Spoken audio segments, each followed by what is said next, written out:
The last half an hour of our conversation here in Bloemfontein in the Free State, where we're focusing on youth empowerment, youth development, and this is as we look at Youth Month beginning tomorrow. Don't forget June 16, very important day in South African history, but the whole month actually is an opportunity to celebrate. And in a short while I'm going to ask Tswelopele, why only 1 month?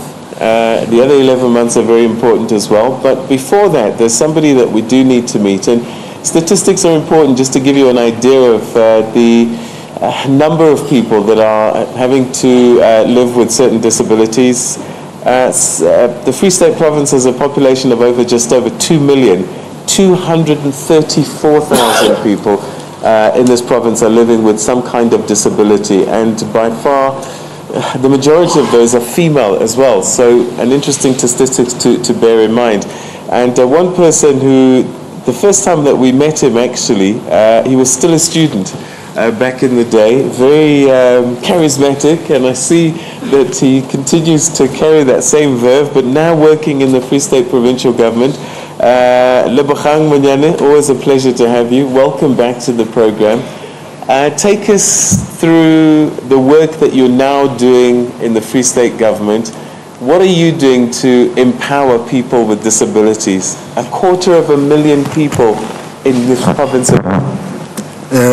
Thank you, Program Director, for the opportunity. Good morning, South Africa, to the rest of the world. My name is Lebogang Monyane. I studied Public Human Resource Management degree at the University of the Free State through the Free State Provincial Government bursary, which paid for almost everything, including my personal aid. Coming back to the question, Mr. Program Director, I am now an Assistant Director in the Office on the Status of Disabled Persons in the Department of Training. Now, our key responsibilities as the office is to mainstream and integration. What we mean by that is each and every department should include disability programs in their department. And advocacy. What we mean by advocacy is we create awareness programs with departments to take their awareness campaigns to different cities across the province, whereby we are creating awareness to show people and society at large that disability is not a bad thing. Disability is actually a good thing, because if you live with disability, it doesn't mean you don't have certain abilities to do the job.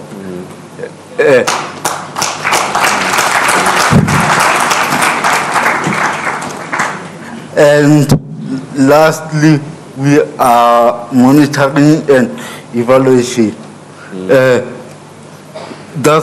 That is a difficult task, this one, because most people will bite my head off and think, no, he's not doing anything, the office is not doing anything. And it's not true, Mr. Program Director. We are doing our best to make sure that the Free State government is empowering people with disabilities, and especially youth with disabilities. And as you can recall, there is a white paper on the rights of persons with disabilities, which clearly states that 7% is the target of empowering persons with disabilities. Now we have a challenge, Mr. Program Director, whereby we are creating a database for persons with disabilities who who have qualifications and who doesn't have qualifications. The challenge that we have is currently we have 38 youth with qualifications, especially degrees, in our statistics on the database currently that we have. Out of 284 students that are on our database.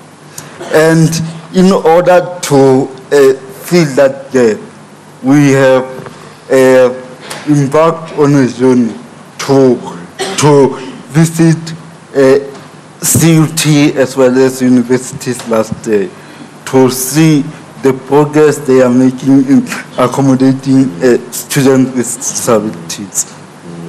And this year, in April, we were then embarking on a journey visiting TVT colleges across the provinces, across the Free State province, to see their progress as well in accommodating students with disabilities, to fill that gap and vacuum that we are seeing, because we are asking ourselves, Free State, as you rightly said, is the highest when it comes to having persons with disabilities. But according to the statistics, we are the lowest when it comes to empowering persons with disabilities. And we are trying to fill that gap, Mr. Program Director. Thank you very much. Thank you. Always good to meet you, Lebohang. And Premier, just before I go to the floor, 11.1% of people in the province with disabilities. I would imagine that your long-term target is to have at least 11% meaningfully employed, meaningfully included, not the 7% target. Well, we have talked to the mayors in our municipalities. We have talked to MECs, HODs to ensure that we don't just talk, we walk the talk. It's up to the mayors themselves out there on the ground. It's up to the MECs. Mine is to make sure that I drive. But what I can commit myself is that these disabled people are also going to participate in our economy. I've put a deadline to say by the end of July, I want to see these young disabled people, African in particular, black in general, participating in the economy of the province. So the set aside is definitely going to accommodate the 38 graduates or students is actually talking about. And by the end of this, my sister there will be completing her studies in Johannesburg by the end of June. So by the end of June, in August, she'll be coming to work with my office so that they assist me.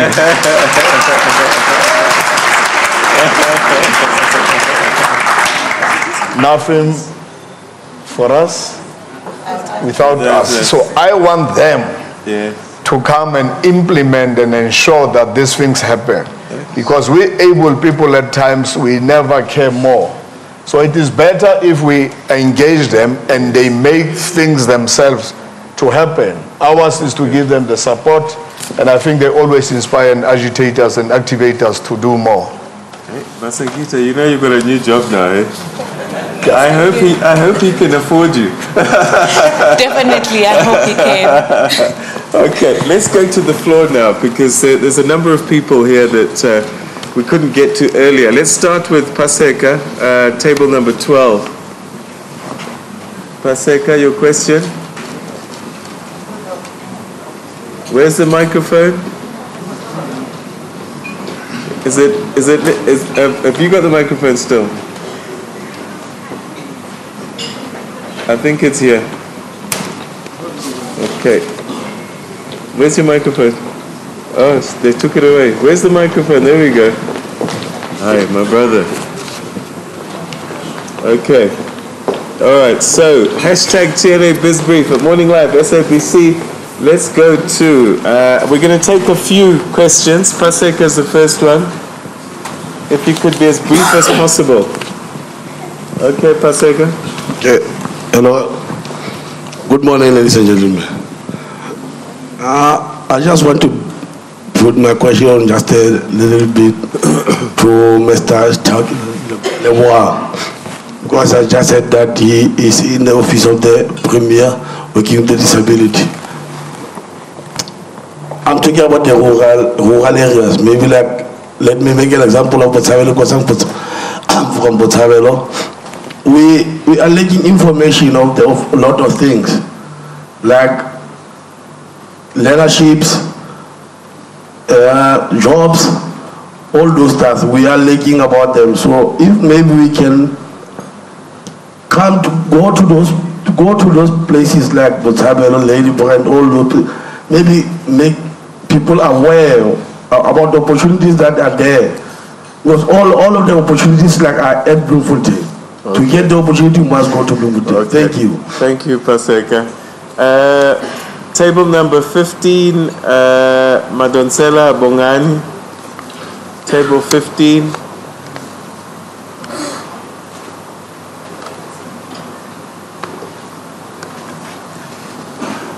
No, let me thank this opportunity that I'm given. My question is to the Premier.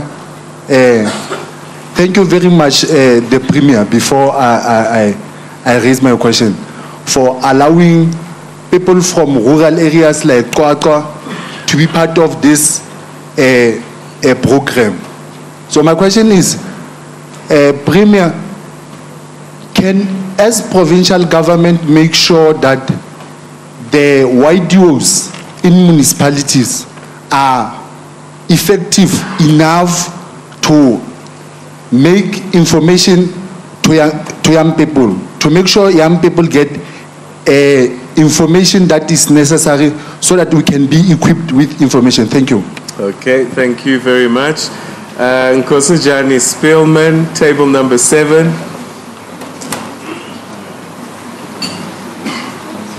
I'll get a microphone to you, and then we'll get some answers.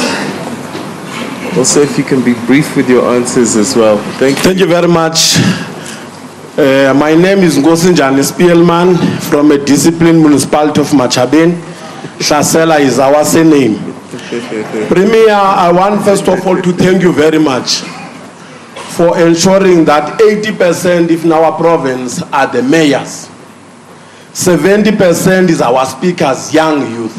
Then 60% are chief whips. I want to thank you very much. And also, Premier, I want to thank you very much. When you take us abroad, I discovered that there are students that are attending university. Some of them, they are from Limpopo, some they are from Eastern Cape, not only from the Free State. I want to applaud for that, for doing good work for our country and our province. The second question, Premier, is coming to Tswelopele. Tswelopele, how will ensure that the sports development in our municipality is properly monitored? Because as we are dealing with the education, I have a view that we must make sure that students or the youth, we focus on extramural activities where our black schools are no more playing on Saturday. How can we bring back the Kasi flavor, whereby on Wednesday and Thursday we used to play soccer, rugby, athletics, all those issues? How can we monitor Tswelopele? And also, how can we use the ex-players like John Tlale, David Tlaba, Kolile Yawa, to ensure that we develop sports in our area? When we're in Madeira in Portugal, it's when I've seen that development started at the youth age. So we want to see those issues in our province. I know the Premier have said all municipalities, we must focus on sports development. Thank you very much. Thank you very, very much indeed. So some important questions and points raised, and we're going to get answers for you right after this last break.